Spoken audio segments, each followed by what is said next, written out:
Hey everyone, it's Michael Zapersky here, and today I'm really excited to have Heather Couture joining us. Heather, welcome. Thanks, Michael. So Heather, you are a machine learning consultant, researcher, and founder of Pixel Scientia Labs, where you help companies use AI to fight cancer and climate change. You have a PhD in computer science. You've written for over 10 plus peer-reviewed publications. You've been granted 2 or 3 patents with another one pending right now.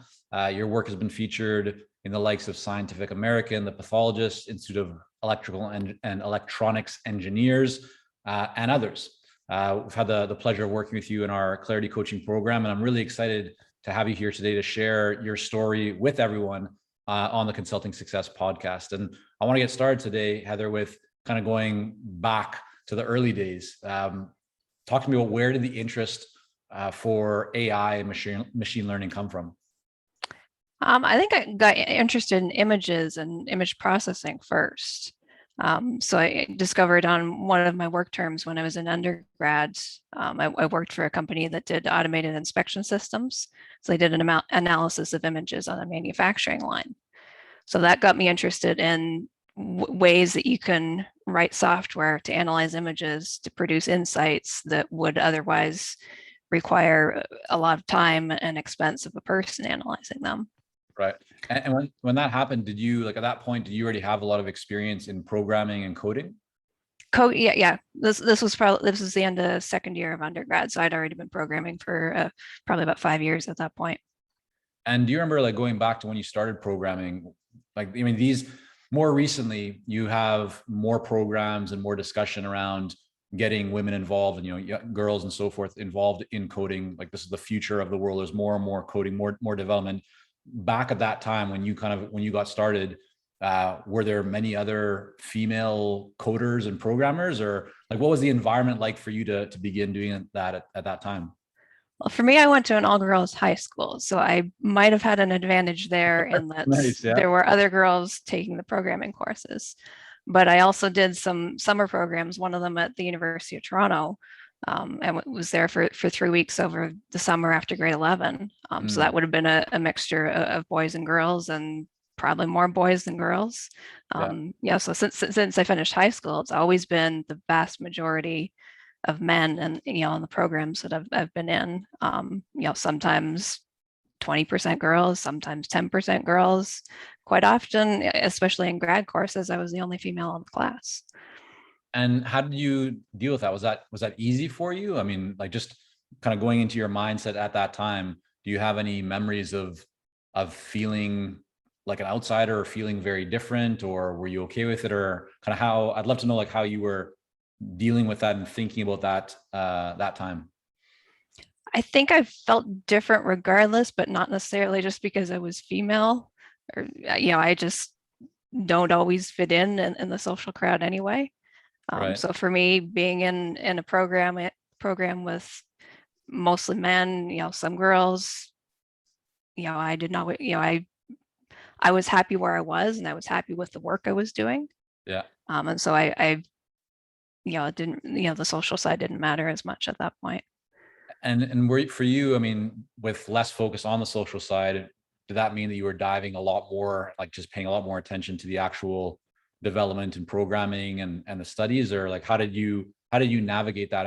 I mean, I'm asking for others who may be in situations where they also necessarily don't feel like they fit in with the standard crowd of people around them. They might be in a different situation that you were in, but I think we all have. I know for me, when I came back, I mean, as a young kid living overseas and coming back as well to Canada at that time, I didn't speak the English language. I didn't know anyone. Like, I felt like an outsider. The way I dealt with that was channeling all of my energy into sports, and just trying to, like, stand out and kind of get recognized through athletic ability. I think everybody's different, but for you, how did you kind of manage that period? I guess kind of similar for me, but instead of sports, technical ability. I just focused on that and did what I'm good at. Yeah. I think that's a lesson, right? For everyone, is it doesn't really matter that much of what's going on around you, as long as you're channeling your energy into something that you feel is productive and that you enjoy. I mean, certainly worked out for you and worked out for me, although I'm not the baseball player that I thought I might be one day. But back in those days, I had all kinds of dreams. But so let's bring us back. So you then you were kind of working through a lot of different education. You worked as a software developer as well. And then did you do that before you got into your PhD and started doing the whole dissertation, or what was kind of the timeline, the progression of your, those early years before launching your consulting business? So I did an undergrad, a master's. I worked for 5 years in the States. That was, when I moved down here. I'm originally Canadian, by the way, Yeah. just like you. And I worked working for 5 years. I at that point finally decided I wanted to do more in-depth research, and so I did apply for PhD programming at that point, go back to school for PhD. And then completing my PhD, that's when I went into consulting. How much of what you learned during the master's and the PhD, do you see as, or is directly applicable to the work that you're doing today in your business and for clients? For me, it's very applicable, and this probably isn't true for all fields, but being in a technical field, having that technical experience, being able to read very technical papers, understanding them, being able to apply them. So it's probably the application that's most important in the work that I do now. But being able to very quickly see what literature is out there, understand it, and apply it. Yeah. And all that is definitely coming from my master's and PhD programs. Got it. So, all right. So you did the master's, you worked for 5 years, you did the PhD, then you got the PhD, right? Then decided to launch, so 2012, I think it was, right? You launched your company, if I'm not mistaken, roughly around there. Is that correct? I started my company while I was doing my PhD. So I did a bit of contract work on the side during the early part of my degree. So I had a couple clients on the side then. And then when I finished, I transitioned to doing it full time. And what was your mindset at that time? Like, why did you decide to even start doing projects on the side, like start your own business, as opposed to take that PhD and go and work at Google or, some other organization that would value your experience and education and background in machine learning, AI, and so forth? For me, there's a few different reasons. One is, I guess the primary one is flexibility, to be able to raise my family, to deal with household stuff, and have a career, to be able to balance those in the way that I choose to. Yeah. But also the autonomy to choose what I work on, instead of working for a large company who dictates which projects are ongoing and what they want me to work on. I get to choose that. I get to choose which clients I work with and what type of work I do. And so how did you get your first client? When I was contracting during my PhD, my first client was my former employer. When I finished my PhD and had no clients because I'd paused contracting for a few years while dealing with young children, it took a while. I was searching. The first client I picked up, I found because they posted a job for a contractor. So technically it was a contract position that I started with, but that gave me a solid 20 hours a week that I've been working with this client for the last 2 years. And on the side, being able to build up more consulting clients. Yeah. And when you did that, when you kind of first had those initial group of clients that you worked with, even kind of as a contracting type of arrangement, but you're actively thinking about, now I'm running my own show. I'm a business owner. I want to build this out. What were some of the things that surprised you most in the early days? Was there anything that really caused a lot of challenge, or anything that you felt uncomfortable doing, or just were surprised by?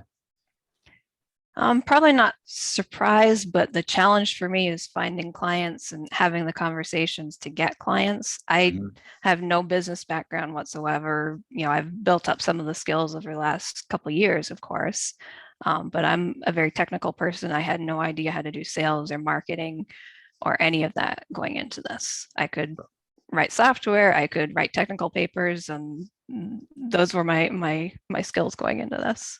So I had a lot to learn. Yeah, I mean, for those who might also be feeling like they're in a similar place, that they are more on the technical side, maybe they would consider themselves to be more introverted, less extroverted. They're not just natural marketing or sales people, but they're very good at what they do, right? As you are, what lessons have you learned, or what have you found has been kind of most effective for you to grow the business? Because here you are today, you have, we'll get into kind of the different types of services and kind of programs that you offer organizations, but I mean, at times you're at capacity, like you can't take on more clients. Like you've built up a really great business and you're continuing to build it out. But for someone who might be in a similar stage and just feels like they're not that comfortable with marketing and sales, what would you offer them? What would you maybe recommend for them to think about or put into action? It's a skill that you can learn. I have been able to learn it, so I certainly believe others can too. LinkedIn is a very powerful tool. Your network on LinkedIn. If you can write, you can communicate on LinkedIn. You can share the work that you do, and from that also generate conversations. And you can also learn what to say in connecting with new people and then generating conversations from that. Yeah. Let's break that down. There's two things that you've done. I know that have kind of been quite valuable for you. The first, right, is the activity on LinkedIn. And the second is something that's been a little bit more recent, but you've been really successful in building it up in numbers wise quite quickly, which is building a list, right? Having been able to send a newsletter. Let's start with LinkedIn. Can you just, from a high level to begin with, Heather, what are the things that you do on LinkedIn or that you just find work best for you? For somebody who might not really be doing much with LinkedIn, or maybe they're doing something with LinkedIn, but they're not really getting much results. What have you specifically found most helpful and impactful on LinkedIn?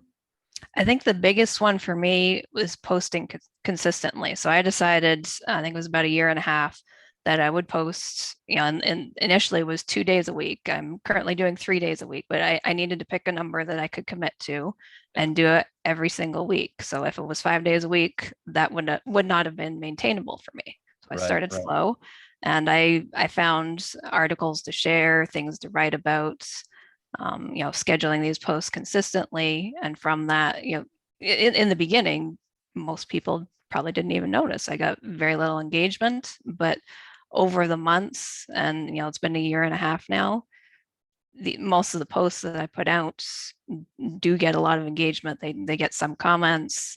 They get, I hear from potential clients that I talk to, and they've been noticing what I write about, and they comment on it, things like that. So that has made a huge difference. And I guess the other one is reaching out to individuals who work for the companies that I would like to have it as potential clients, and starting conversations with them. So just initially connecting with them and figuring out how to start that conversation. Was that a challenge for you early on? Like, was there anything holding back or any hesitation that you had inside or mindset wise to reach out to people that you didn't know? Like, were you comfortable doing that originally, or was no, you're kind of you're like no, so not how did you get over that? Because there's many others who feel the same way. It's right. I'm good at what I do. I don't want to bother people. I don't want to interrupt them. I don't want to promote myself. What happened for you? What changed for you that allowed you to feel now more comfortable, or at least to take that action now, whereas before, right, as you mentioned, kind of you hesitated to do that? learning what to say and practicing it. So it took quite a while to get comfortable with that, but learning what to put in a connection request, just trying to share the knowledge that I have, not be salesy, just have some common interest with people I'm trying to connect with. And once I learned what to put in those initial connection request messages that seemed to work, then I got some confidence in it. Yeah. I mean, so you mentioned so many powerful things here, right? Initially, you talked about that idea of commitment when you're posting on LinkedIn. Before maybe it was off and on, right? You weren't consistent with it, but you made that commitment to 2 days a week, 3 days a week, and then you made sure to do that. And then also, yeah, testing out different messages, seeing what works for you. When you find something that gives you a positive result, right? Then you become more confident because you see that it's working. Then you can do more of it. With your journey on LinkedIn, and you mentioned, and this is something that a lot of people do experience, like when you started off, you didn't get a lot of engagement with your posts.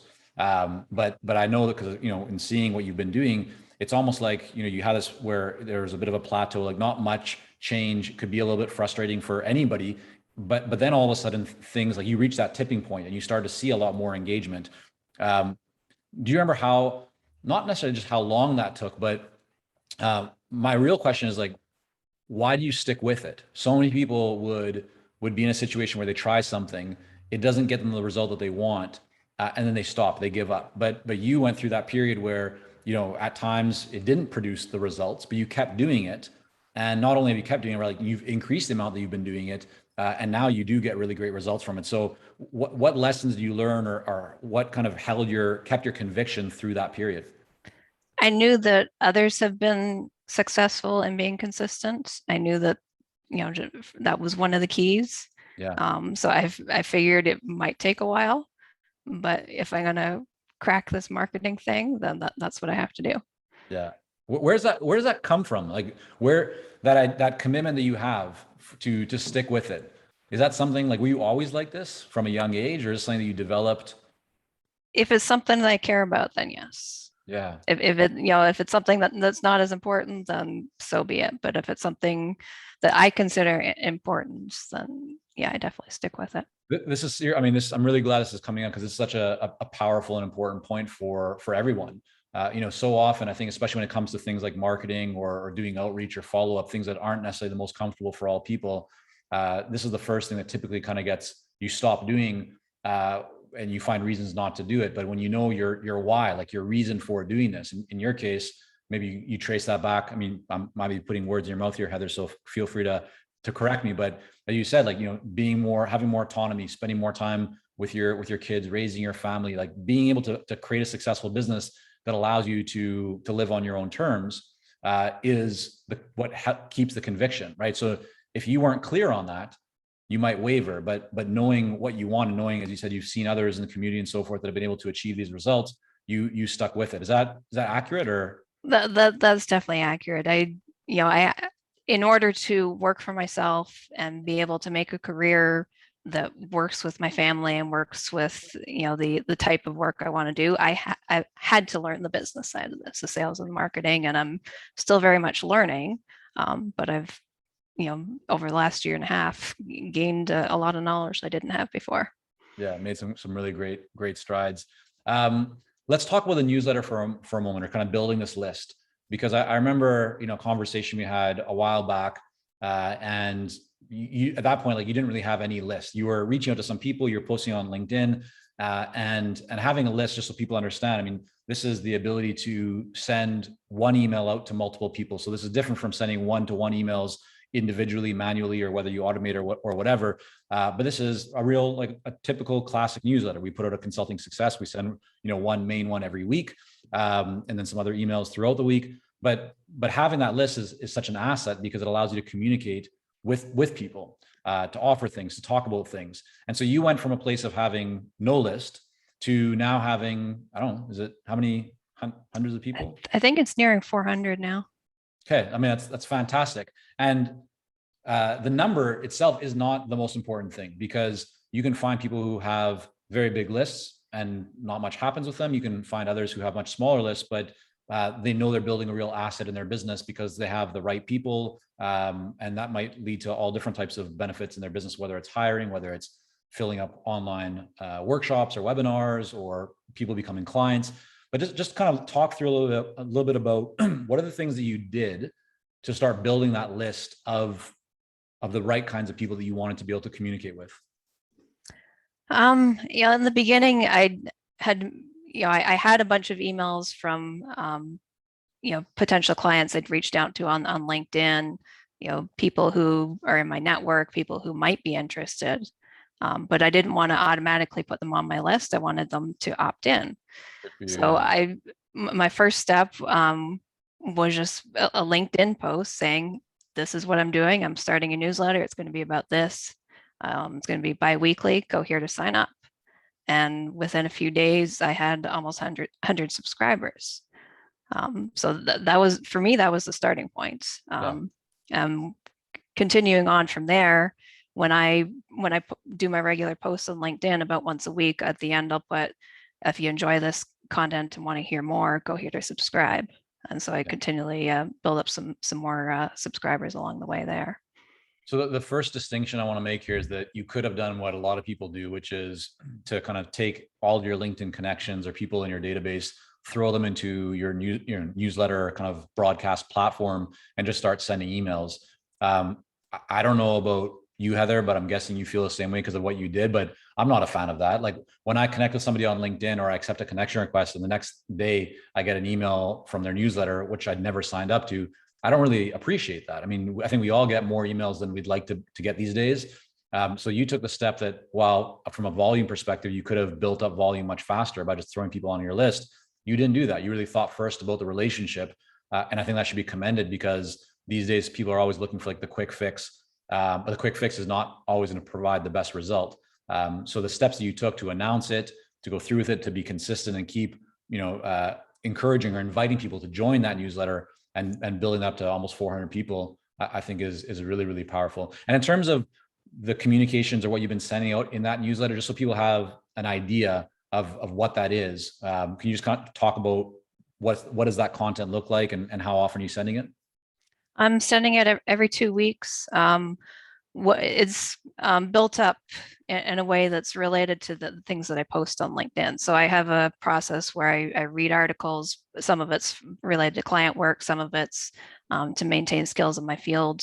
I write LinkedIn posts about a lot of those articles, and then I take a group of LinkedIn posts that are on a related topic, and I write a newsletter about it. So I take whatever cohesive topic that strings, say, three different articles together, and I explain, what the problem is, why it's important, and how these 3 articles solved it, either in the same way or in different ways, or what's missing, something like that. Yeah, fantastic. I want to talk about your offerings for a moment. So you have kind of a couple of very distinct ways that you engage with clients. Can you just explain what those offerings look like? What are they? Kind of who are they best suited for? With most clients, I try to start with the discovery offer, which gives me a chance to get to know them, get to know what their challenges are, and provide some results in a month to 2 months time span. So to do that very quickly.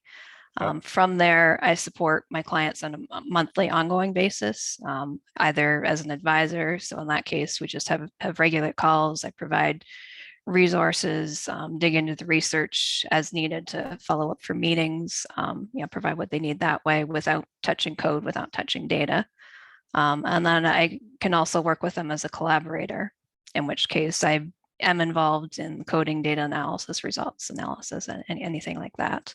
Right. But both of them I structure as a monthly retainer that's goes on month to month, as long as it's working out well for me and my client. Yeah, fantastic. So just to break that down again, so you have your initial discovery offer, and then people can move into, I mean, depending on your availability and so forth, either the collaborator option where you're actually working with them, or more of the advisor kind of program, an option where you oversee, coach, support them and their team as they implement and take action, or develop code and work on the project.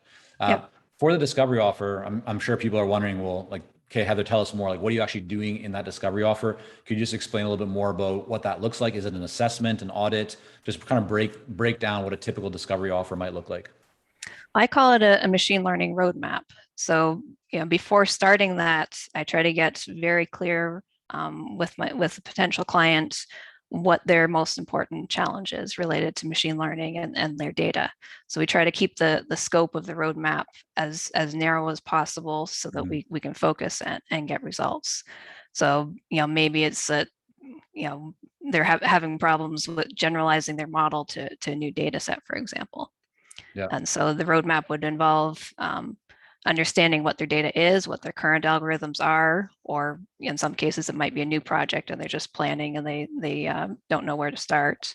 But working with their team to understand that, where their challenges are, and then I dig into the research as needed, and provide an outline of what any data processing they might need to do, any annotations on their data in order to train a model, what type of model they should use, how they should train it, any other considerations that might be important to that might affect how their model performs, things like that.